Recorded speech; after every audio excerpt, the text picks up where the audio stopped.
างใจบ่อยากเว้าหลายยันผัวเขาได้ยินถ้าผัวน้องหูสิเอาปืนมายิง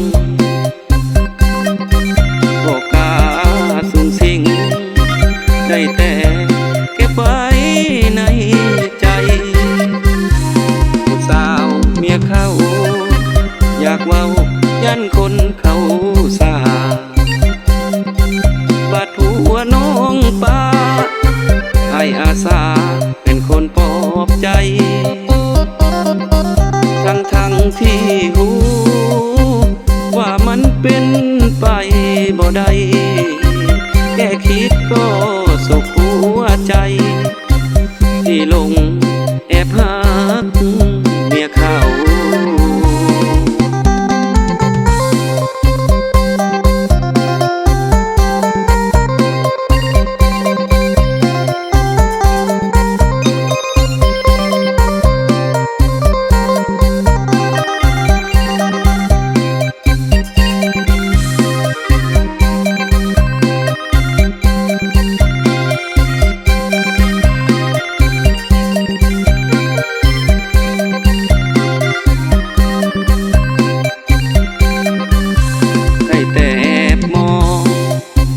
ไม่ปองเป็นสู้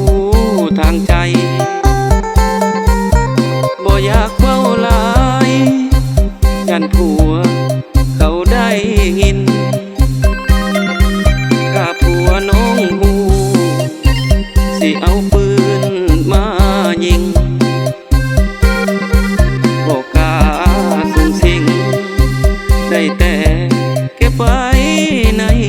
ใจเมียเขาอยากเว้ายันคนเขาสาบาดหัวน้องป้าให้อาสาเป็นคนปลอบใจ